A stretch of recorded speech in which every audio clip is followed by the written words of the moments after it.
Boa tarde, pessoal. Voltamos. Agora a gente vai falar sobre um tema que, para mim, é importantíssimo e fez todo sentido quando eu abri a minha empresa, que é a questão cultural, né? A cultura da empresa, a importância da cultura da empresa para a empresa em si e para os colaboradores, né? E aí a gente está trazendo aí uma especialista para poder falar sobre isso e eu não falar besteira aqui, principalmente. A gente vai chamar a Monique, tá? A Monique Menezes. Ela, além de ser apaixonada por gestão de pessoas, ela é líder de People Partner da Vetex, que é a maior plataforma de e-commerce da América Latina. Ela vai poder se apresentar um pouquinho melhor e falar sobre o tema que a gente quer levantar aqui agora. Eu vou chamar ela. Monique, seja muito bem-vinda. Muito obrigado pela parceria, pelo seu tempo e por dividir esse conteúdo com a gente. Eu acho que vai ser muito valioso, pelo menos para mim, certamente vai ser muito valioso. Hoje de manhã a gente falou um pouco com o Éder, não sei se você conseguiu assistir Eu vi um alguma pouquinho no coisa. final. Vi. Ele me complicou um pouquinho, já vou ter que pensar de novo em Te deu várias plano de tarefas carreira. ali, né? Já complicou bastante a minha vida, os colaboradores estão aqui assistindo. E é Aham. bom, mas é bom que todo mundo aprende e todo mundo colabora depois também quando a gente estiver junto, que não é nesse momento. Então seja muito bem-vindo ao Linka. Obrigado pelo seu tempo e a palavra é toda sua. Obrigada, Marcos. Estou muito feliz de estar aqui. Boa tarde para todo mundo que está ouvindo a gente. É a minha primeira vez aqui no Link, então estou super ansiosa, né, para conhecer mais, para entender mais, para conhecer. Seria tão bom ver os rostinhos, né, ver as pessoas, para a gente, isso no online aqui a gente não consegue, mas estou muito feliz de estar aqui. E compartilhando, gosto muito de aprender, de compartilhar também coisas que a gente vai aprendendo na nossa trajetória.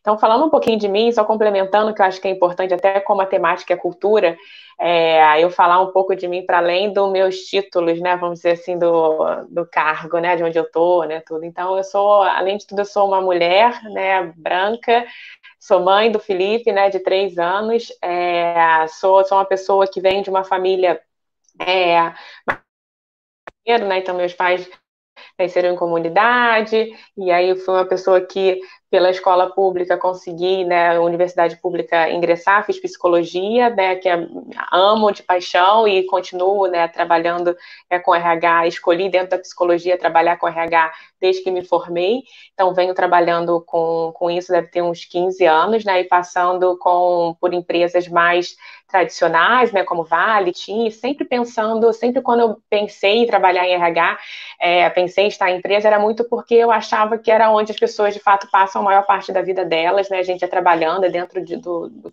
ambiente de trabalho, seja ele qual for, e como que eu poderia contribuir para levar para esses ambientes, né, esse pensamento, esse olhar mais humano, mais humanizado para essas relações corporativas também. Então, eu sempre quis, isso sempre foi minha força motriz para estar dentro dos ambientes corporativos. E venho fazendo isso desde então. Nos últimos 6 anos, eu entrei mais a fundo nesse ambiente mais empreendedor. E aí, eu estava, antes de estar na Vetex, eu estava no Descomplica, que é uma plataforma de educação online. E lá foi onde eu conheci mais esse universo de startup, de empresas digitais, empresas nascidas digitais, que já começaram, que era um mundo completamente diferente. E ali eu me reconstruí, venho me reconstruindo ao longo desse período, conhecendo mais, mudando muito de acordo com todos esses cenários, todas essas mudanças que aconteceram também no mundo do trabalho. Então, falando rapidamente de mim. Falando um pouquinho de Vetex, também para quem não conhece, como o Marcos falou, Vetex hoje é a maior plataforma de e-commerce da América Latina. É uma empresa brasileira, então isso dá muito orgulho. São dois fundadores, né, brasileiros que fundaram a Vetex e que estão aí há 20 anos empreendendo. E é uma plataforma, de fato, que vem crescendo muito nesse período de crise. Mais ainda acabou crescendo, né, para a gente, porque como a gente ajuda a fazer a transformação digital das lojas, dos comércios, né, tudo, então isso acabou crescendo muito nesse momento. Então, para a Vetex foi positivo, né, esse momento atual, nesse ponto de vista, né, de crescimento econômico, né, do produto. E aí a Vetex, além disso, assim, e aí acho que já entrando um pouco nessa questão da cultura organizacional, e aí eu gosto tangibilizar até com o meu exemplo mesmo, por que eu escolhi estar na Vetex e o quanto que cultura é importante. É muito legal você escolher a empresa pelo ramo que ela faz, né? Se fosse uma pessoa que eu sou apaixonada por e-commerce ou por educação, alguma coisa nesse sentido, isso é um dos drives, normalmente, que as pessoas escolhem as empresas, salário, cargo, né? Tem vários fatores que faz a gente escolher para onde que a gente quer ir. Mas um deles, também hoje em dia, mais ainda, principalmente para uma geração Z, né, que está aí no mercado, né? A geração Y também se preocupava, mas a geração Z mais ainda, a questão do propósito, de valores. O que essa empresa faz, o quanto que essa empresa é preocupada com sustentabilidade, é preocupada com diversidade e inclusão, é preocupada com o meu propósito, tem a ver com o meu propósito ou não. E isso, a Vetex, do meu ponto de vista, ela tinha a ver com o meu propósito, né, com os meus valores. Então, a cultura da Vetex, né, foi uma das coisas que me fez escolher estar lá. E hoje em dia, muito também das pessoas que a gente atrai para trabalhar com a gente é a cultura que a gente tem. Então, que cultura é essa, né? E o que é cultura em geral, né? Então, cultura a gente entende como vários artefatos, né? Vamos dizer assim, algumas marcas, né, vamos dizer assim, que nos identificam enquanto pertencentes de uma tribo, né? Então, o que são nossos valores, nossas atitudes, comportamentos que são comuns àquela determinada tribo, aquela determinada grupo de pessoas que estão ali vivenciando aquele ambiente ou aquele espaço, né? Então, e ela se manifesta normalmente por diversas formas, né? Então, são esses artefatos que a gente fala.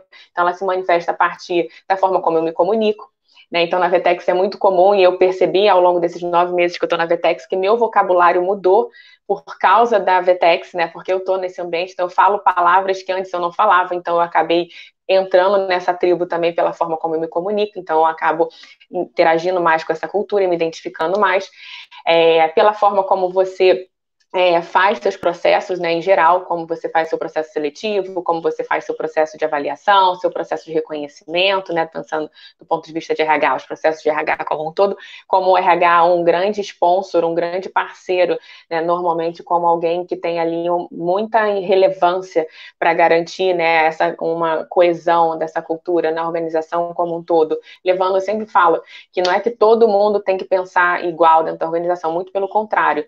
Hoje em dia, diversidade e inclusão, né, ter discursos diversos dentro das organizações é uma grande potência, tanto do ponto de vista social, quanto do ponto de vista econômico para a organização também.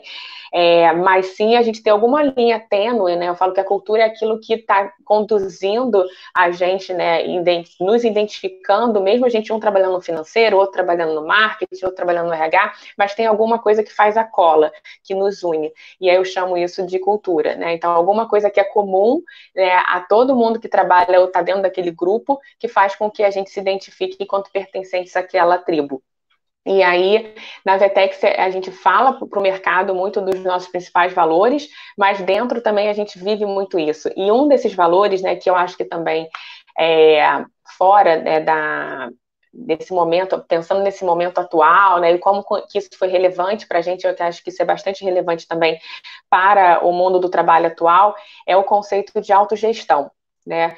Então, o quanto que foi relevante para a gente se adaptar a essa crise, a gente não ter uma cultura muito comando e controle, que a gente chama, né? Muito com poder centralizado em uma pessoa ou em poucas pessoas, e sim um poder descentralizado dentro da organização, onde de fato as pessoas se sentem confortáveis de expor seu ponto de vista, de falar o que elas pensam, de tomar atitudes, né? de sugerir ações para que a transformação aconteça.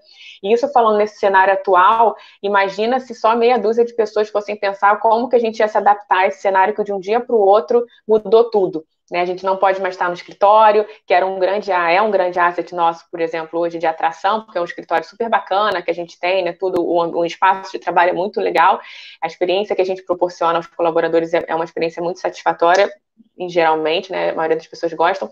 E se a gente não tivesse pessoas pensando em como se adaptar nesse cenário de 100% remoto agora?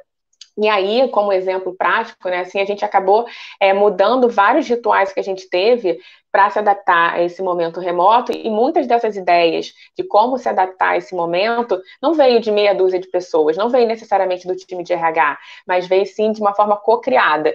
Então, exemplos práticos, né? Então, a gente foi viu que todo mundo estava 100% home office, como que a gente dá a melhor condição de trabalho? Uma vez que a experiência no escritório é incrível, como que eu levo minimamente essa experiência para dentro do ambiente da casa da pessoa?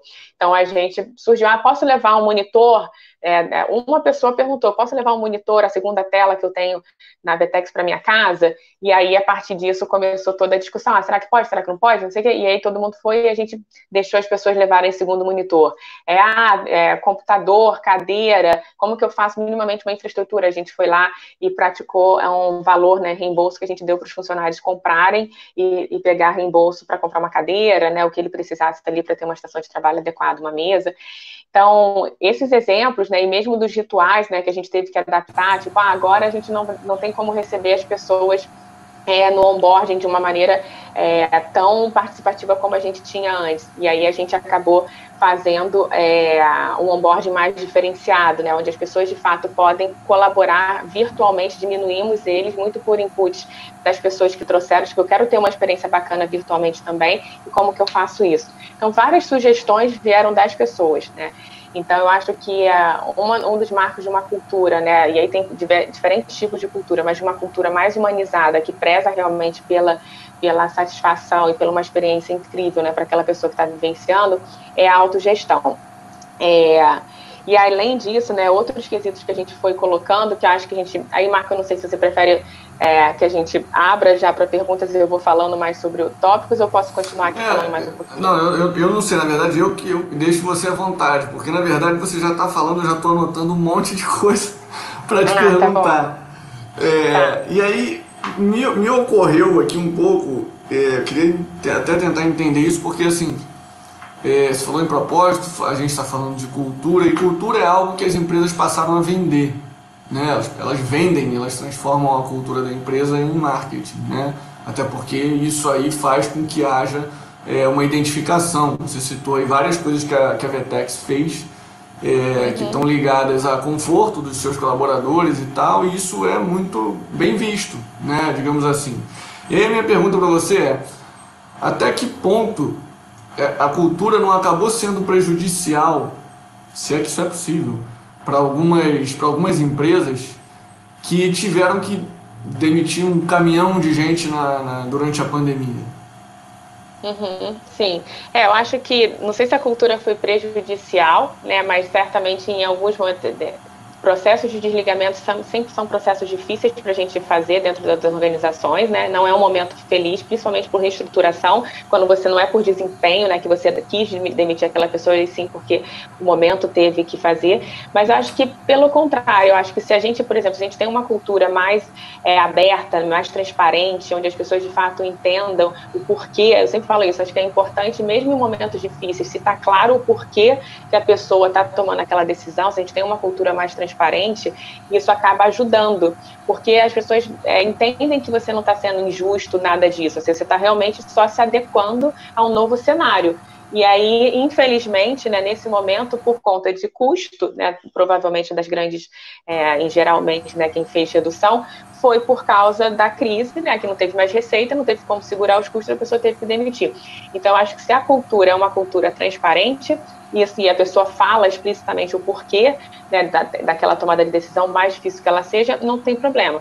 Agora, se é uma cultura que é por debaixo dos panos, onde não tem tanta transparência, onde as decisões são mais veladas, a decisão é tomada num grupo muito pequeno, deve ser dado mais trabalho, porque aí são poucas pessoas pensando numa solução para um ambiente, para uma situação muito imprevisível. Em geral, a gente vem vivenciando isso ao longo do tempo, mas essa foi mais marcante, mais crucial, que mudou muita coisa e mudou para todo mundo.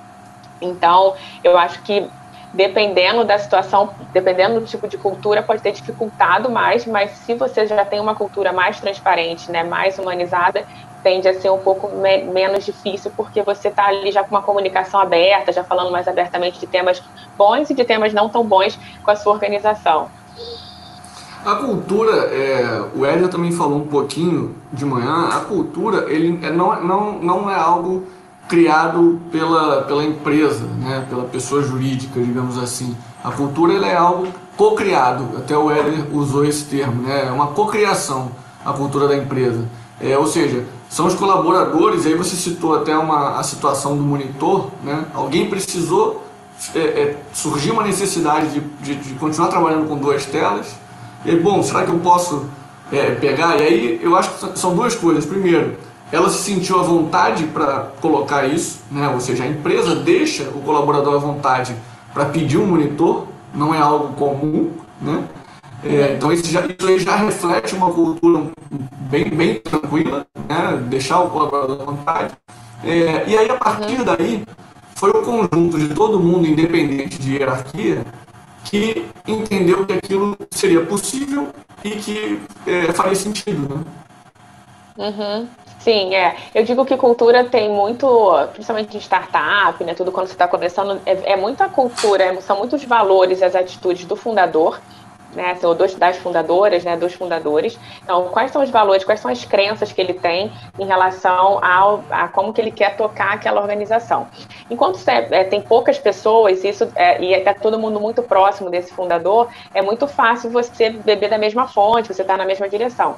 E aí, depois que a organização acaba crescendo, sei lá, mais de 100 funcionários, alguma coisa nesse sentido, já fica mais difícil, porque você não bebe direto da fonte, né, direto do quais são os valores, tudo do fundador. Então, a gente precisa deixar isso mais claro para a organização como um todo, dizendo quais são os nossos principais, o que pode, o que não pode, o que é ok aqui, o que não é ok aqui. Então, isso varia muito de organização para organização. Como eu falei, tipo, a forma de falar que você fala é diferente, né? A gente, por exemplo, na Vetex, a gente usa muito a palavra contexto. Qual o contexto que você está tendo?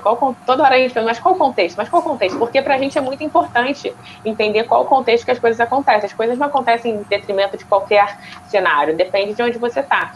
Então, mas para outras organizações não, são muito mais diretivas, são muito mais objetivas, são muito mais pragmáticas, independente, não leva muito em consideração o cenário, né, atual.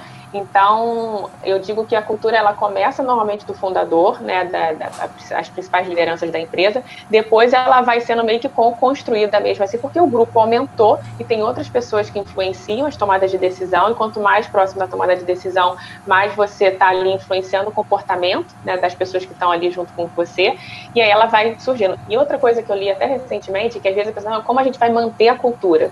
E as pessoas perguntam muito isso, né? Tipo, nesse cenário de mudança, gente nova entrando, como é que eu mantenho a cultura? Como se fosse uma coisa que não muda. E cultura muda também, né? Assim, são pessoas novas entrando, são crenças novas entrando aí. Claro que tem alguma coisa que é comum, dificilmente uma empresa que tem, por exemplo, uma cultura mais colaborativa, né, mais de cocriação mesmo, de ter espaço para todo mundo falar, uma pessoa que vem de um perfil mais competitivo, mais diretivo, muito numérico, né, muito objetivo, muito top-down, né, que não quer muito discutir, quer só tomar decisão sem ouvir muita outra pessoa, vai se dar bem numa empresa dessa. E tudo bem não se dar também, tem outras tribos, né, tem outros lugares que você possa se identificar.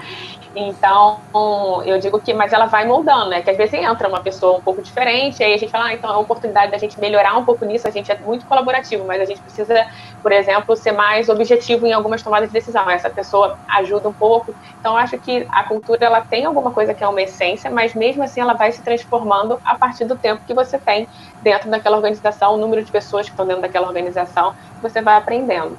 Então, não acho que é uma coisa Formações, imutável, para eu imagino que sempre. Assim, acho que alguma desculpa, eu te cortei porque parou aqui mas pode continuar. Tá, não, eu acho que é isso, assim, eu acho só analisando que acho que a cultura, ela tem alguma coisa que ela se mantém a partir de um período, mas ela também muda a partir do tempo, porque são pessoas entrando, né, então a gente não tá falando de alguma coisa que é imóvel, que não muda. Então, acho que tem um pouco isso, as pessoas têm muito esse receio, mas se a minha cultura, o que eu levo? Eu tô crescendo, isso é muito um dilema, né, de startup, eu tô crescendo, como é que eu mantenho essa cultura? Tem alguma coisa que, de fato, você vai manter a partir de rituais, né, de walk the talk, né, então você só não fala, você faz, que isso é outro erro normalmente clássico, né, as pessoas falam que querem ser colaborativos, por exemplo, mas na prática tomam decisões sem consultar ninguém, por exemplo. Então, não adianta você botar na parede que você é uma empresa colaborativa, mas na prática você toma decisões sem levar em consideração um comitê, um grupo de pessoas, alguma coisa nesse sentido. Então, acho que é um pouco como manter uma cultura, coloque e vivencie de fato lá de prática. Quais são os valores? Que atitudes são essas que você quer colocar dentro da sua empresa? E vivencia. E crie processos também baseados nelas, porque muitas vezes também comum, a gente fala também, por exemplo, que é uma empresa mais autogerida, mas se eu crio um processo lá de reconhecimento financeiro, onde eu não dou voz para mais de uma pessoa participar e eu centralizo essa tomada de decisão em uma pessoa só, eu não estou sendo autogerida, eu não estou dando a oportunidade das pessoas falarem se elas merecem ou não, como elas se autoavaliam ou não em relação ao momento atual dela de carreira. E aí, se você, qualquer coisinha que você fere esses atributos, as pessoas logo percebem. E aí, às vezes, um trabalho enorme que você fez para reforçar os seus valores, por causa, às vezes, de um processo, acaba contaminando e mexendo um pouco ali na estrutura da organização. A cultura, ela vai mudando até quase que naturalmente, né, Monique? Porque você está falando aí, aqui, por exemplo, a gente quando voltava do almoço, todo mundo se jogava no sofá, né? Era quase que automático. A gente chegava aqui, quase sempre a gente almoçava junto, mas não sempre, mas sempre que mesmo que almoçassem separados, quando voltassem para casa, já se encontraria todo mundo esparramado no sofá. E aí a gente entra na questão que você falou de ritual. Isso acabou surgindo como um ritual, sem que a gente pensasse assim, olha, acabou o almoço, todo mundo se joga no sofá porque a gente vai conversar. Isso não foi, né? Foi uma coisa completamente natural. Uhum, exato, né? Agora você me fez lembrar também tem empresas, por exemplo, que querem forçar isso, né? Criam um espaço. O jeito Google, né? O jeito Google de ser, né? Exato, querem forçar isso. E aí, às vezes, você vai nesses espaços e não tem ninguém. Você vai lá, normalmente quando eu visito empresas que são mais assim, moderninhas, né, tudo, aí eu faço questão de visitar a empresa como um todo e ver quantas pessoas de fato estão utilizando esses espaços. E aí, muitas delas, ninguém está utilizando esses espaços, porque a cultura não dá liberdade para que você fique lá. Se você ficar lá, alguém vai olhar para você e vai falar, tipo, tá ali, né, enrolando, não tá trabalhando, não tá sendo produtivo, alguma coisa nesse sentido. Então, é isso, né? Então você fala que tudo bem, você tem um escritório maneiríssimo lá, com tobogã, com um monte de coisa, piscina de bolinha, mas na prática, as pessoas não se sentem à vontade para utilizar esses espaços. Então isso também é algo que você vê que, tipo, as pessoas não estão vivenciando a cultura de fato está na parede. Mas, a princípio, quando você olha esses espaços sendo ocupados, as pessoas, de fato, dormindo, né, curtindo aquilo dali, ok. E tem muitos hábitos, principalmente de empresas, né, startups que estão surgindo, que começam, né, você falou disso, eu lembrei, no Descomplica, por exemplo, tinha muito de almoço, todo mundo junto almoçar. Era uma casa, né, começa numa empresa pequena, numa casa, e depois a empresa grande vai para um escritório. Aí tinha um ritual que era todo mundo almoçar junto numa mesma mesa. E eram cozinheiras que faziam o almoço. Porque era uma casa, literalmente, duas cozinheiras faziam almoço, todo mundo andava junto. Mas isso era um valor, isso era muito importante, ter esse ritual de todo mundo almoçar junto. E aí, quando foi para cresceu, ficou 350 funcionários, teve que ir para um ambiente maior, e a gente falou, caramba, como é que a gente mantém isso, né? Porque a gente fez uma pesquisa, né, dizendo o que as pessoas gostavam, o que as pessoas não gostavam, né, o que eles achavam, como deveria ser esse escritório, algo nesse sentido. E aí a gente falou, cara, isso é um valor, tipo, isso é importante, as pessoas dão valor a isso, e se a gente perder isso do crescimento vai ser ruim. Então a gente tentou manter, né, até um período que eu estava, a gente tentou manter isso, né, então a gente fez parceria com um restaurante próximo do condomínio, onde todo mundo almoçava junto. Então tem um pouco isso, assim, algumas coisas com crescimento não vai dar para manter, né, não vai dar para você continuar com alguns rituais, mas outros sim. Outro exemplo também era ritual, agora até na Vetex mesmo, né, a gente tem um ritual, eu sei que cultura é muito importante falar de rituais, né, porque às vezes cultura fica muito no plano das ideias, né, tipo assim, mas na prática, né, como é que você está vivenciando aquilo dali? Então é através dos rituais, são das práticas, né, que você está vivenciando.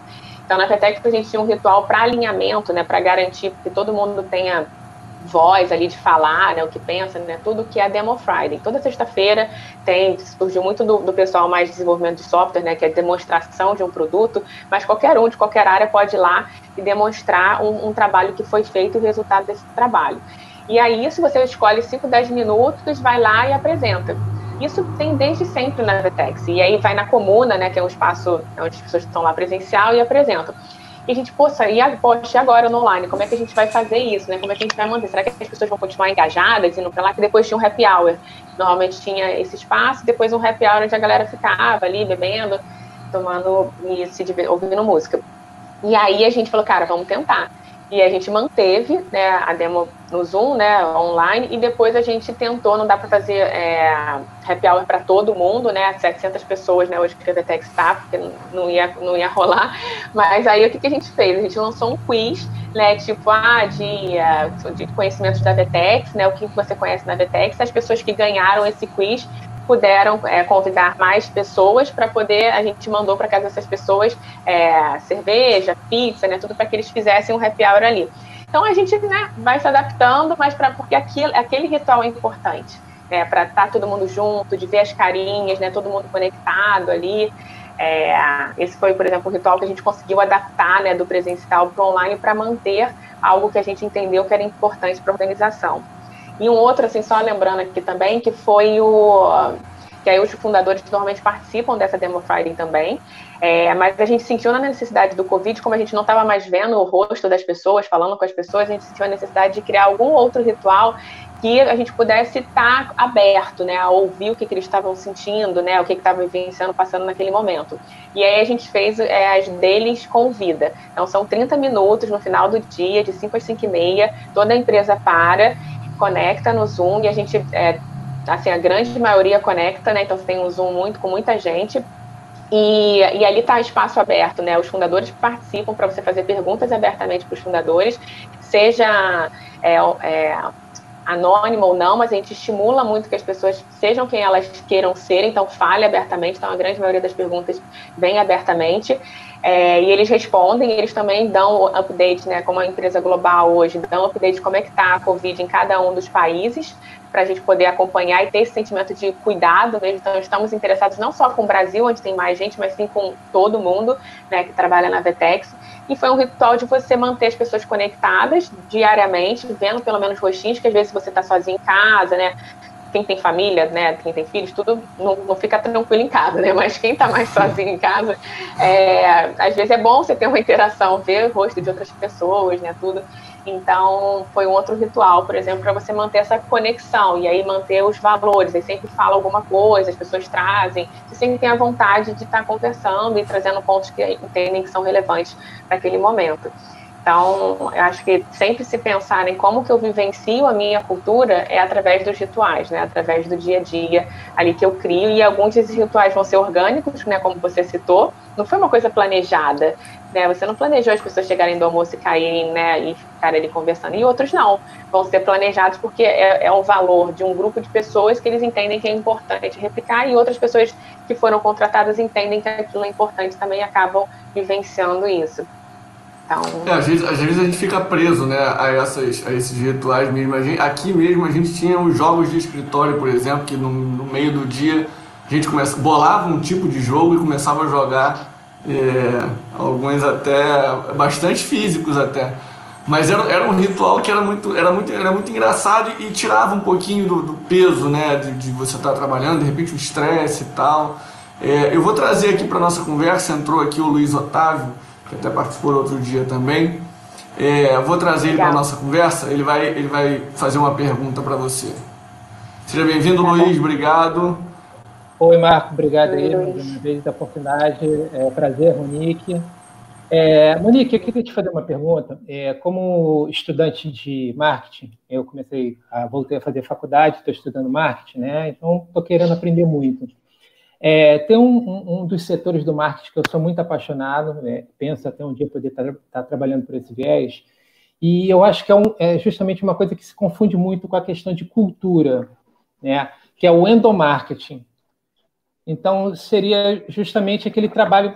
Eu falo do endomarketing bem feito, né? Não falo aquele marketing interno raso, mas um endomarketing onde realmente a empresa, os gestores, o RH, enfim, todos os envolvidos, a equipe de marketing, tem a visão que o cliente interno ele é tão importante quanto o cliente externo, né? Então, tem algumas empresas, o Marco falou agora há pouco sobre a venda disso como marketing também da empresa, para até atrair clientes. Eu vejo, por exemplo, duas empresas que eu sou apaixonado porque vendem isso muito bem, com a Reserva, né, do Rony, e a Cacau Show também, que mostram muito um pouco desse dia a dia, desse endomarketing, dessa importância que eles dão da qualidade de vida do seu cliente interno. e quanto isso afeta no resultado final de vendas, de metas, e, enfim, do que é desejado de satisfação do cliente externo. Eu queria que você, com a sua expertise, sua experiência, né, procurasse dividir um pouco o que é cultura e o que é um endomarketing bem feito. Ou se os dois são basicamente a mesma coisa, caminham juntos, enfim. Assim, eu de estudante mesmo queria ter um pouquinho dessa aula aí. Não, perfeito. Super claro. Não, vamos trocar aqui. Então, eu falo que a cultura, né, e te dando um exemplo prático mesmo, né, na Vetex tem muita coisa que a gente está estruturando, né, que não existe ainda em muitos processos. Por exemplo, essa parte de endomarketing que a gente chama de employee experience, que está mais na moda, né, falar sobre isso, né, da experiência, cada hora vai mudando, né, então agora a galera está falando employee experience. E aí, essa parte, né, da experiência do colaborador, como que ele se sente, você fazer, de fato, ações nesse sentido, tanto para dentro quanto o employer branding, né, que é como você vende a empresa também para o mercado. Essas duas ações, a gente precisa, ela tá ancorada nos valores da empresa.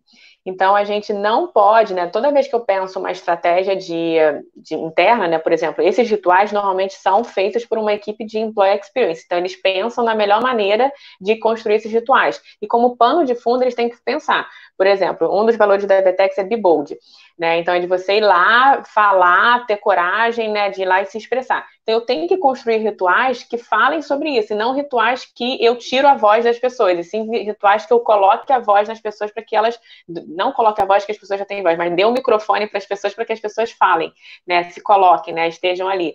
Um outro, Trust to be Trusted, que é um outro ritual, então de confiança, né, de confia no outro. Então, eu tenho que fazer rituais internos para que eu gere essa confiança, que as pessoas se sintam à vontade de falar, né, ali, que a gente respeite, que quando eu estou falando qualquer coisa, eu estou falando na minha melhor das intenções e, de fato, tentando ali fazer aquilo que é melhor interesse para a Vetex. Então, você precisa confiar em mim, né? Então, eu diria que para employee experience, né, para endomarketing, né, para employer branding em geral, os valores são base, né, assim, para você construir as suas ações. Porque se você constrói as ações que não estão alinhadas com seus valores, né, com a sua cultura, você tende muito, ou você atrair pessoas, se você está falando para fora, né, atrair pessoas que não têm a ver com os mesmos valores que você compartilha, e se você está falando para dentro, você já recrutou falando uma coisa, e depois você faz uma ação interna falando outra coisa. Então, tudo, né, normalmente a gente leva muito em consideração quais são esses valores para construir essas estratégias. Agora eu lembrei aqui de uma outra da parte de diversidade e inclusão. A Vetex se coloca como uma empresa diversa. Estamos trabalhando, né, para isso, para ser cada vez mais diversa. E aí, se eu faço, por exemplo, campanhas internas, que eu coloco só mulheres brancas ou homens brancos para fazer a propaganda, né, dessas eventos internamente, eu não estou sendo diversa. Então, as pessoas, por exemplo, a gente já certamente incorreu em erros, né, de fazer isso porque a gente está aprendendo, e logo as pessoas perguntam, não, tipo, mas esse vídeo que vocês postaram, né, para fazer sobre a campanha XPTO, só tinha pessoas brancas no vídeo. Cadê a representatividade? A gente não é uma empresa diversa, então cadê uma pessoa negra ou uma mulher? Porque historicamente, né, em times de produto, né, de engenharia, é muito mais masculino, né, do que feminino ainda. E aí você só bota homem, então você só está reforçando aquilo dali, então você está falando alguma coisa contra os seus valores. Então, é importante, eu sempre digo que acho que tem que ser como base. Então, eu olho meus valores, o que eu entendo que são comportamentos e atitudes que eu espero que a minha organização tenha, e eu construo os processos em cima deles. Eu poderia dizer, me corrija, por favor, se eu estiver falando besteira, mas eu poderia dizer que, tentando resumir um pouco, que esse trabalho desses rituais, dessas ações internas, de employment, do marketing, são ações de engajamento da cultura da empresa, para provocar engajamento da cultura interna. Né? O alinhamento, né, com a cultura da empresa. Eu tenho aquela cultura que uma coisa que eu acho muito bacana também, vi isso até com o irmão do Marco, com o Guga, a questão até dentro da reserva, que é aquela coisa, a cultura, os valores, essa coisa muito pesada, eles procuram resumir, tipo, tem que ser uma coisa quase que resumida numa única frase, curta. Intuit. Exatamente, intuit. E consiga ser disseminado bem fácil. E todo esse outro resto desse trabalho é para engajar em cima dessa mensagem, né? Então, todo esse trabalho que você faz de diversidade, dessas ações, de dar voz às pessoas, porque não é só dar voz, tem que dar voz e tem que deixar as pessoas não serem recriminadas também, porque na hora que a pessoa tem que ter a coragem de pegar no microfone e falar alguma coisa, e alguém vira para o lado e fala, mas isso é uma besteira, pronto, ela não volta nunca mais para o microfone. Então, todo esse trabalho... E a gente se preocupar com isso, né? De fato, criar esse ambiente para que as pessoas consigam. Se você quer que seja esse ambiente, né? Que as pessoas se coloquem, se exponham, você tem que cuidar dele. Obrigado, Monique. Obrigado, Bebe. Obrigado, Marcos. Obrigado, Luiz. E aí vira uma grande pegadinha, né? Isso que o Luiz falou, né? Se você fala que você dá voz e tal, e prega isso tudo, e aí quando a pessoa fala e alguém vai e recrimina, na verdade é uma grande pegadinha, né? E aí ferrou, porque aí para que essa pessoa confie depois de novo para poder voltar a falar sobre isso, vai ser muito difícil. Eu queria entrar num assunto que é delicado, mas não deveria ser, que é essa questão da diversidade, Monique. Esse é um dos grandes desafios das empresas. Eu não sei se desafio é o nome correto, tá? Porque você falou umas coisas que são muito verdades, assim, na minha visão, sobre você pregar uma coisa e realmente fazer outra. E a gente vê o tempo inteiro isso em diversos tipos de propaganda, né? Por que não se consegue? Porque assim, talvez a gente esteja enxergando que há vontade da organização fazer essa diversidade acontecer, mas aí quando ela vai vender isso, ela se vende mal. Como é que pode um negócio desse? Tem um case muito importante que a gente viveu agora, né? A gente entrou na pandemia em março, né? Que era um mês onde tem o 8 de março, o Dia Internacional da Mulher, né? Então a gente já tinha se estruturado tudo para fazer algumas ações. Aí agora recentemente a gente teve a questão de raça, né? Com todos esses incidentes que aconteceram, todas as hashtags, né? Todo esse movimento social que aconteceu. E agora a gente está vivendo o mês LGBTQI+, que é o mês do orgulho gay. E aí, então, pelo menos na Vetex, essa é uma temática que a gente tem estudado muito, né? E eu acho que é uma temática que ela, hoje em dia, mais do que nunca, acho que muito pela geração atual que está entrando no mercado de trabalho, que provoca mais isso, e que bom, porque eu acho que antes a gente não parava para pensar, uma vez que nós aqui, né, nosso lugar de fala somos de pessoas brancas, então a gente somos a maioria, né, vamos dizer, dentro do mercado de trabalho, e aí a gente não se preocupava com isso, né, assim, e aí eu acho que com o passar do tempo, a gente vai ganhando mais educação, vai aprendendo mais, vai entendendo mais, as organizações também, e percebendo o quão que, cara, a gente não é a maioria, né, assim, a população negra é a maior população do Brasil, né, pretos e pardos é a maior população do Brasil, e por que essas pessoas não estão dentro do mercado de trabalho, nesse mercado de trabalho que a gente está falando aqui, né, não, normalmente eles estão presentes, né, em posições mais operacionais, né, tudo não estão na liderança. Você não vê um CEO negro, né, uma CEO mulher negra e no C-Level ou na diretoria. Então, você vê pouco ainda, muito pouco, né, os percentuais são muito baixos.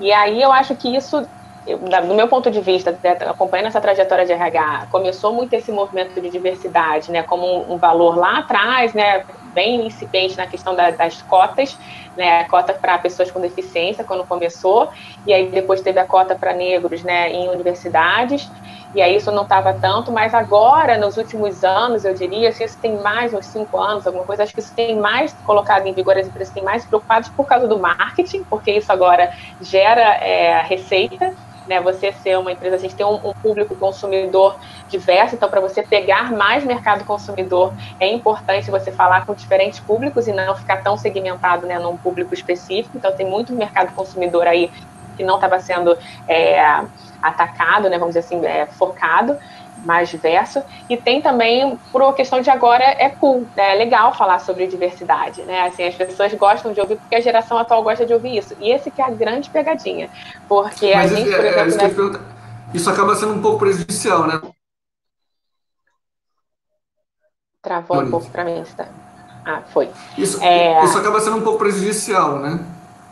Exato, porque aí mancha um pouco todo o movimento que é legítimo e que tem várias pessoas fazendo um movimento correto, no sentido, né, correto, né, de fato ter ações mais inclusivas. E aí sempre tem oportunistas, né, sempre tem pessoas que querem pegar aí, surfar na onda, que foi até uma das grandes provocações que a gente fez na VTEX. Assim, a gente de fato está preparado para colocar hashtag, por exemplo, né, Black Lives Matter no mercado, né? E a gente discutiu muito isso internamente, a gente entendeu que não.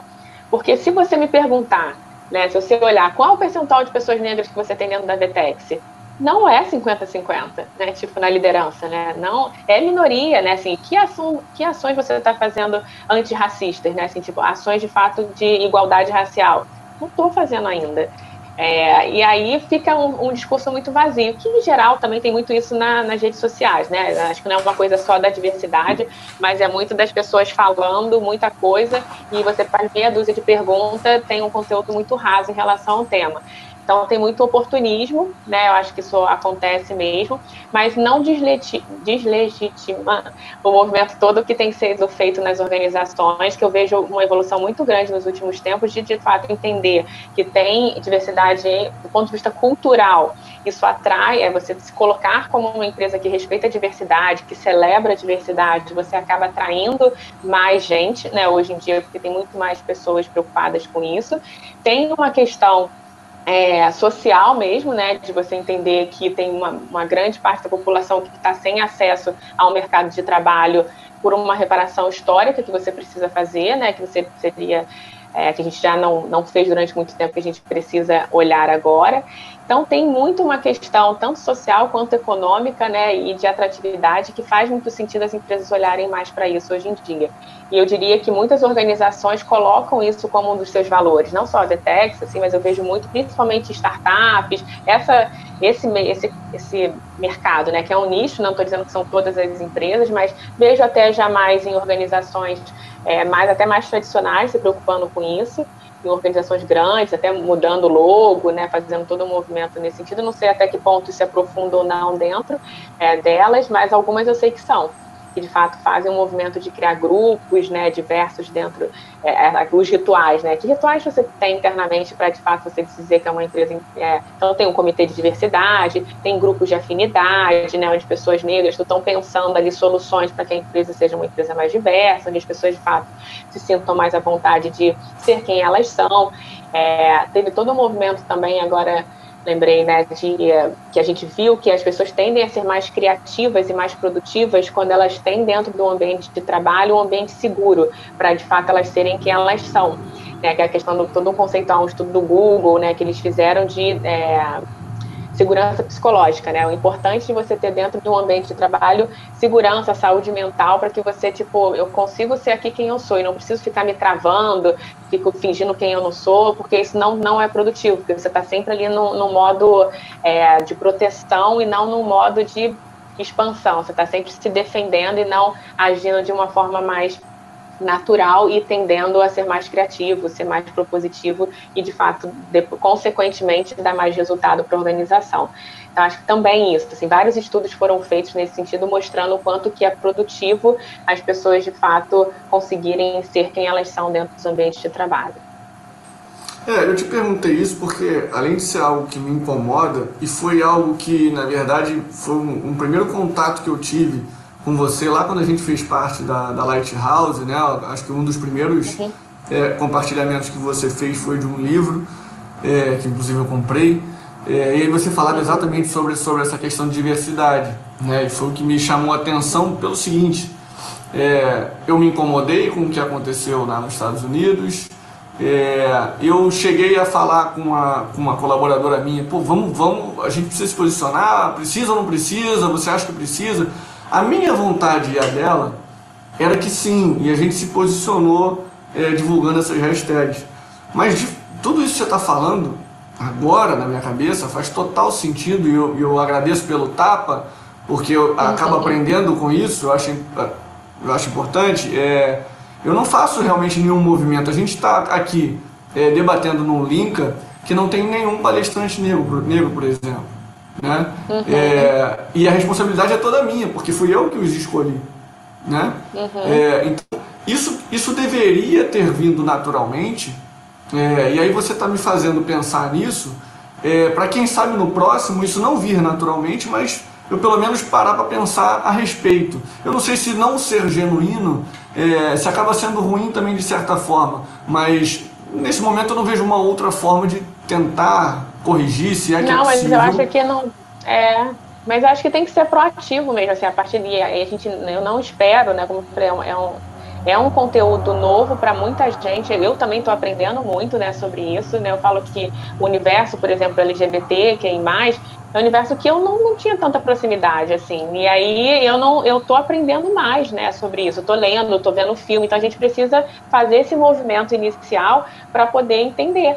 E aí a gente nunca vai falar do lugar deles, né, de uma pessoa negra, ou você como homem falar como uma mulher, né, você não vive o que eu vivo, e eu não vivo o que você vive, mas a gente consegue ter mais empatia, né, de tentar entender, assim, como que é o lugar do outro, né, tudo, e fazer, quando eu digo, não tem problema ter postado, porque também tem uma questão de você fazer o movimento, as pessoas verem isso, mas provavelmente você deve ter comprado o livro da Luana, né, que é a Luana Genot. Ela faz muito movimento de a igualdade racial. Então, todo o movimento que ela faz, assim, tipo, tudo bem, mas assim, para além das hashtags, vamos continuar, né, assim, para além das hashtags, assim, não morre com a hashtag. Se você fez 2 posts, depois você deleta, né, também tem isso, ela fala, aí a pessoa vai lá e deleta, fez o stories sai, mas às vezes você faz no seu timeline lá e você deleta depois até, tipo assim, era só pela moda, né, e você não continua. Então, eu acho que, por exemplo, uma ação prática, né, que você acabou de realizar, tipo, no próximo link eu quero priorizar ter pessoas negras aqui palestrando. Olha que ótimo. Né? Então, eu acho que é um pouco isso, assim, eu acho que não tem problema botar hashtag, mas é para além das hashtags, né? Assim, o que eu faço além das hashtags, né, no meu dia a dia? E aí é tanto no dia a dia corporativo quanto não corporativo. Aí, só trazer um exemplo que eu lembrei agora, a gente não fez nada para mídia, mas a gente fez um ritual interno, porque muitas pessoas da VTEC estavam perguntando, e aí, a gente não vai se posicionar, a gente não vai falar sobre nada, mais uma vez, a cultura, as pessoas se sentem abertas para provocar e falar, e a gente, vamos refletir. Então, um grupo de pessoas parou, refletiu sobre isso, e entendemos que não, para fora não, mas para dentro sim.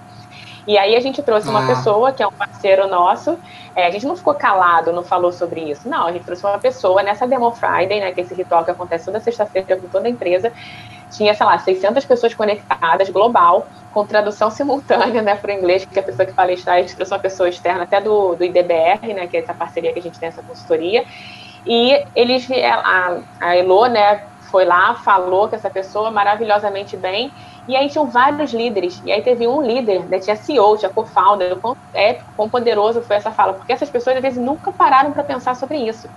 E aí um líder falou assim, Elo, me dá uma sugestão do que eu posso fazer nas minhas horas vagas para eu ser mais inclusivo. Aí ela virou para ele e falou assim, olha, eu faço uma provocação, porque em vez de você pensar só nas horas vagas, você não coloca essa temática nas suas horas do dia a dia.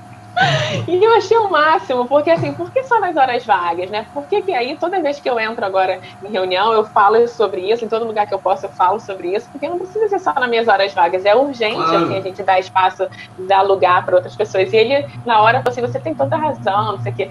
Então, acho que é um pouco isso, assim, sabe? Acho que é um tema que é bom para todo mundo, é bom para quem vai começar a entrar mais no mercado, é bom para a empresa que vai receber pessoas mais diversas, vai ser mais produtiva, vai ser mais inovadora.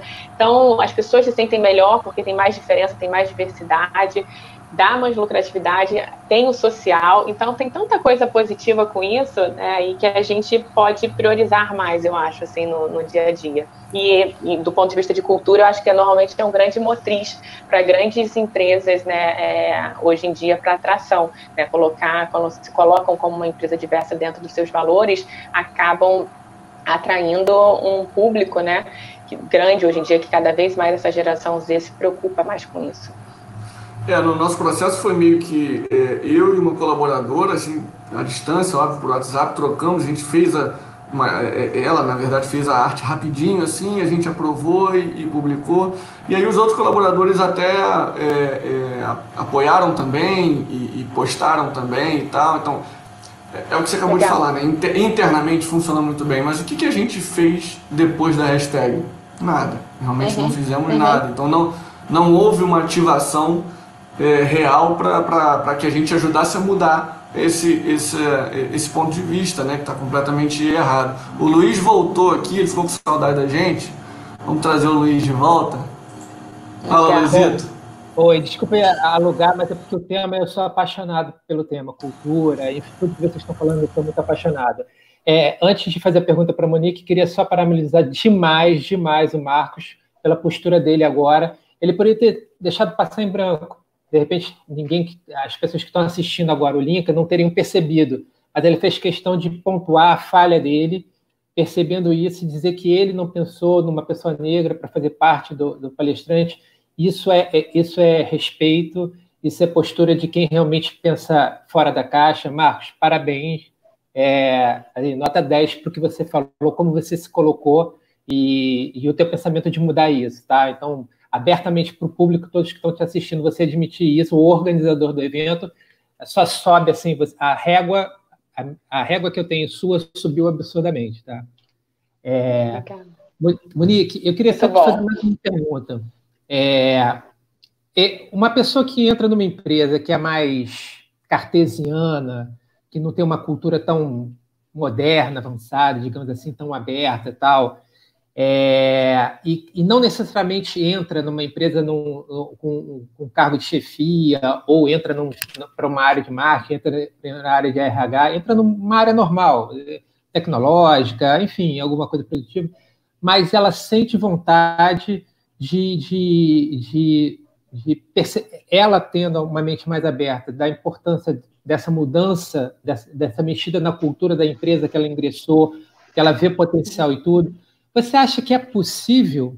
Existe espaço para uma pessoa que não seja um diretor, um gerente, ou não esteja dentro de uma área mais específica do marketing, do RH, ela chegar e ter algum movimento, e se é possível, como ela poderia chegar para pessoas de cargos mais altos, ou entrar numa área e sugerir alguma coisa, e falar sobre a cultura da empresa, sem parecer que, a pessoa entrou agora, está querendo mexer na cultura da empresa, que é uma coisa que está enraizada há anos, né? Não sei se eu consegui fazer a pergunta direito. Super claro.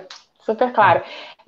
Eu diria que, primeiro, assim, se a pessoa não conseguir ou não sentir a vontade, hoje tem diversas empresas que se preocupam com isso, então ela vai achar a tribo dela em outro lugar também, que eu acho que também, às vezes, a gente fica muito aquele guerreiro solitário, e aí, às vezes, não vale a pena, né? Tem um limite até onde você vai tentar ali influenciar aquela cultura, ou influenciar aquele gestor, ou aquela área, né? Tudo, e tem outras que você precisa se respeitar, que isso também é muito importante, se respeitar, para falar, cara, não dá mais para mim, eu não estou aqui para mudar o mundo, essa empresa não quer e eu não consigo, então vou procurar outra coisa. Acho que hoje tem muito mais espaço do que no passado.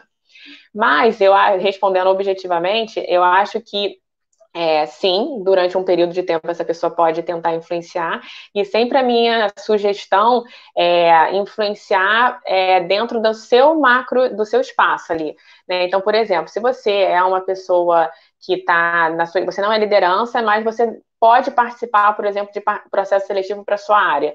Então, ali no processo seletivo, você pode tentar publicar a vaga em lugares que são mais diversos, não publicar a vaga sempre nos mesmos canais, onde vão vir sempre as mesmas pessoas, você buscar, né, lugares mais diversos.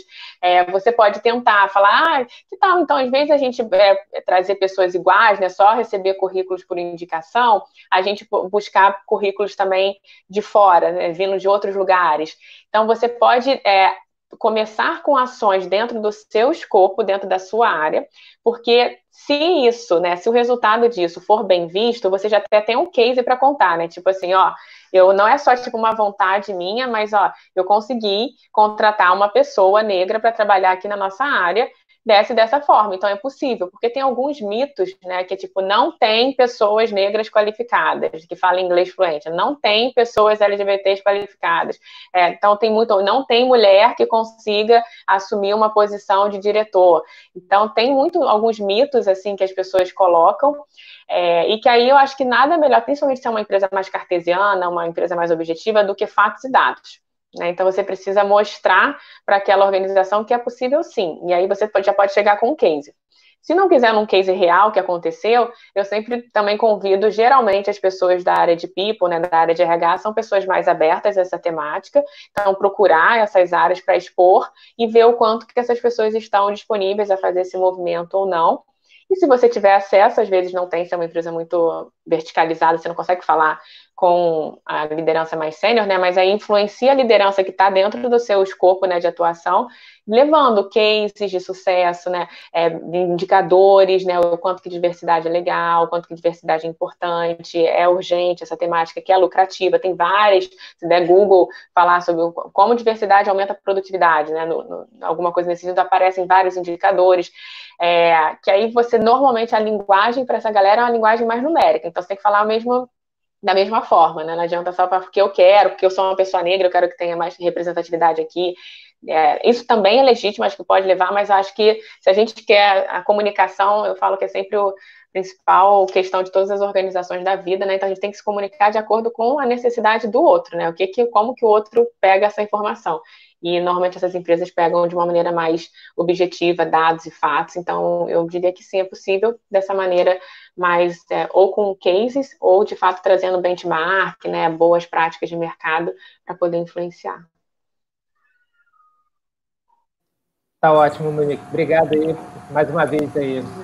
E parabéns, Nada, Marcos. obrigada a você pelas suas participações, Valeu, suas Luiz, perguntas obrigado. maravilhosas. Monique, essa questão, tem até a Ana Cláudia está colocando aqui que existem estudos que comprovam que a diversidade aumenta a criatividade, produtividade e tantos outros benefícios e tal. Mas você não acha que, independente de se aumentar, qualquer coisa que seja, isso pouco importa? Para mim, que eu tenho essa temática, né? Eu sou psicóloga de formação, tenho uma questão, todo o referencial teórico de dar valor a qualquer pessoa, seja ela quem for, sim. Mas isso não é um senso comum. Isso não é uma coisa que eu entendo que é comum para todo mundo. As pessoas têm outros tipos de valores, têm outros tipos de crenças, e que às vezes são crenças que não tiveram esse contato. Não foram expostas a isso. Então, às vezes, não é nem por maldade ou má fé, nada disso. De fato, as pessoas nunca se pararam para pensar. Então, exatamente, não é uma questão de, eu não quero, que eu sou... Ninguém não. Infelizmente ainda tem, mas poucas das vezes você vê racismo de forma aberta, normalmente é uma coisa mais velada. Você vê homofobia de forma dentro de um ambiente corporativo, né? Normalmente é uma coisa mais velada, porque agora é mais sutil, né, essas questões, porque é tão inconsciente. A gente fala muito da questão dos viéses inconscientes. A gente cresceu dessa forma. Tem gente que cresceu nunca tendo contato com uma pessoa negra. Eu tenho amigos do sul do Brasil que elas falam, Monique, não tem negro aqui. Não tem pessoas negras, então elas não tiveram isso. Claro, elas poderiam ter buscado em outras referências, poderiam, mas é isso, acho que assim, é muito nosso repertório, né? Como que a gente vê que não é senso comum, não é comum para todo mundo, depende do contexto, lembrando do contexto que a pessoa está, para ela ser isso tão natural para ela ou não. Ela pode não se incomodar, porque ela não teve acesso a isso, não teve acesso à diversidade, a outras coisas diferentes, e aí ela não se incomoda. Então, eu acho que é um pouco isso. Claro que a Ana Cláudia aqui que botou essa questão, não foi isso que ela quis dizer. Eu que tirei e aí elucubrei isso. Mas porque fica parecendo que a gente precisa convencer por um argumento que aquilo vale a pena, né? E na verdade não é uma questão de valer a pena. É uma questão de ser sei lá, talvez igual, né? A Vitória Lemos, ela escreve aqui pra gente que ela ia perguntar sobre diversidade também, e que nos processos seletivos, né? No processo seletivo, nas dinâmicas de grupo, ela já nota uma ausência de representatividade nesse sentido. E aí a gente pode atribuir isso a quê, exatamente? Nos candidatos ou nos selecionadores? Deve ser nos candidatos. Nos candidatos. E aí acho que já começa pela forma como a gente publica a vaga. Né? Assim, hoje, a forma como a gente escreve a vaga normalmente, a gente bota sempre no masculino, né? Por exemplo. A gente bota um monte de pré-requisito, a gente bota um monte. E aí historicamente, assim, tipo, a pessoa, o homem sempre foi criado, né, historicamente, para arriscar mais, ir lá, fazer. Então tem meia dúzia de pré-requisitos, né, que para cumprir a vaga. Geralmente, o homem se sente mais apto a aplicar, cumprindo 3 requisitos. A mulher, né, por exemplo, né, geralmente se sente menos apta para aplicar se ela não preenche, sei lá, 70% daquela posição. Então, aí você já está excluindo pela descrição do cargo. Se você não bota o, a, né, por exemplo, você também não está ali. Se você bota inglês fluente, né, por exemplo, né, e nem usa inglês no dia a dia, mas é comum você ver descrição de vaga nesse sentido, né, para dinâmica, né, tudo.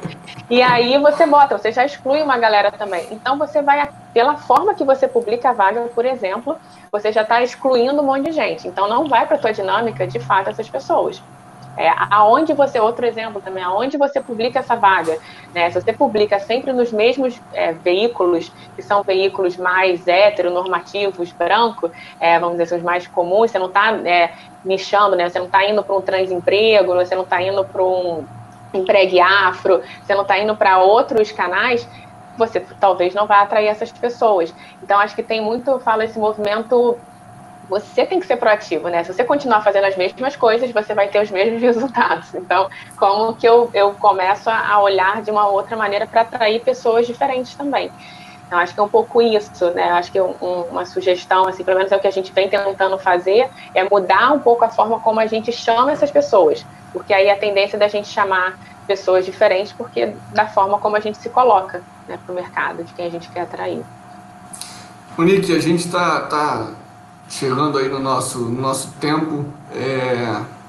Enfim, eu te agradeço muito. O tema que você traz é extremamente relevante. Desde que eu te conheci, eu estou consumindo quase tudo que você publica e tudo que você indica. Então, assim, meus parabéns pelo teu trabalho. É realmente incrível. Você deu pra gente uma aula, para mim principalmente. E eu espero que a gente possa contar com você mais para outros tantos Linkas, né? O Linka, para que você até entenda, ele surgiu com um projeto do meu irmão, que era para crianças de 6 a 11 anos, e aí, em decorrência dele ser contratado por outras empresas e tal, e aí não ter como ele focar no trabalho do Linka. O Linka existia dentro do Extramuros. Eu imagino que você tenho ouvido falar do Extramuros do meu irmão. O Linka funcionava dentro. E aí, numa conversa que eu tive com ele no final de semana, eu falei, cara, vou roubar o Linka de você. E ele aceitou. E aí ele me ajudou, na verdade, a fazer a educação corporativa da agência Create Code, né, que eu sou o fundador. E aí, a partir daí, o Linka ele passou a ser um pouco de fonte para esse tipo de informação que a gente não consome por si só, né? Você falou algumas coisas que, se a gente continuar repetindo os mesmos hábitos, a gente vai ter os mesmos resultados. E eu acho que se não tiver uma provocação da empresa em que as pessoas trabalham, que você trabalha, para poder te ajudar a dar um direcionamento, é difícil também, né? Eu, graças a Deus, eu conto com colaboradores que a gente até brinca, às vezes chama eles de ativistas, né? Um pouquinho antes da gente entrar, eu fui corrigido de uma coisa que eu falei lá na segunda-feira, por exemplo, um simples vício de linguagem, para mim um simples vício de linguagem, mas que pode ter afetado alguém, né? E aí eu fui corrigido em relação a isso, e graças a Deus eles têm liberdade aqui para falar o que eles quiserem, inclusive de mim. Então, para a gente, para os meus colaboradores que eu sei que estão aqui assistindo, a Rafa é uma delas que já colocou aqui palmas para você e que aula, né? Isso vai mudar completamente o rumo que a gente tinha aqui, que a gente pretendia, porque na verdade é o que você falou, a nossa intenção não é uma intenção preconceituosa. Às vezes a gente não sabe como agir, né? Por uma ignorância que não se justifica também. Eu acho que nada justifica. Você citou o exemplo do pessoal do Sul, né? E aí por ter mais brancos lá e tal. Mas também não se justifica, né, Monique? A gente tem que buscar, a gente sabe que existe, então a gente precisa buscar essas coisas, né? Sim, eu acho que assim, é compreensível até certo ponto, mas não se justifica, né? Então, te agradeço muito. Se você quiser fazer suas considerações finais para a gente poder encerrar, muito obrigado, e eu vou te infernizar para você voltar nos próximos Linkas. São 4 Linkas que acontecem por ano, esse é o único aberto, os outros são fechados aqui dentro da agência. Tá bom. Legal, muito bom. Eu vou voltar com certeza. Eu adoro, né, falar sobre essa temática, sou muito entusiasta.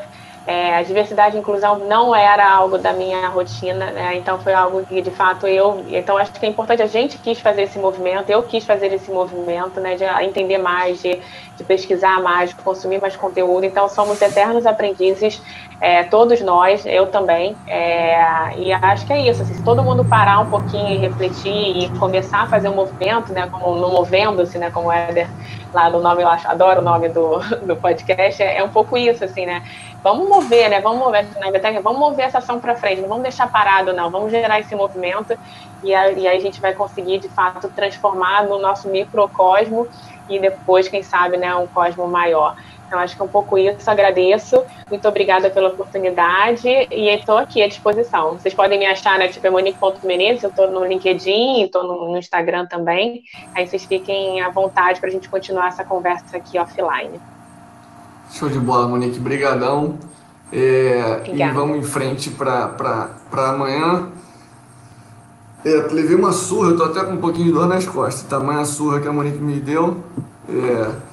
Vamos lá, amanhã a gente abre o link às 11 horas da manhã com o Arthur Cajá, que provavelmente vai me dar uma surra também. A gente vai falar sobre como a criatividade pode apoiar a reinvenção de carreiras. O Arthur Cajá já esteve aqui no Linca de março, que foi um Linca que aconteceu aqui dentro, presencial, dentro da agência. E amanhã ele vai estar aqui com a gente. Além do Arthur Cajá, a gente tem o Grupo Somos também, tá? A gente tem a Sala Faz Seu Nome. A Sala Faz Seu Nome, repito, é uma sala que a gente traz o público para falar. Amanhã já tem uma pessoa para falar, que pediu hoje, que vai ser o Lucas. E a gente ainda tem uma vaga na sexta-feira. Na sexta-feira, a nossa... Apesar de eu ter publicado que teria uma sala Linca às 4 horas da tarde para encerramento, ela não vai ter, tá, gente? A gente vai encerrar o Linca na sexta-feira com o Faz Seu Nome, tá? Então, quem tiver interesse em entrar para falar um pouquinho e conversar um pouquinho comigo sobre um assunto que achar relevante, estão todos convidados. Inclusive a gente coloca mas estão todos convidados a entrar. A gente pode entrar 10 pessoas aqui ao vivo e vai ser maravilhoso. Então, obrigado pelo dia de hoje, obrigado a todos os palestrantes pelo dia de hoje, para quem participou, e amanhã a gente está de volta. Valeu, abraço.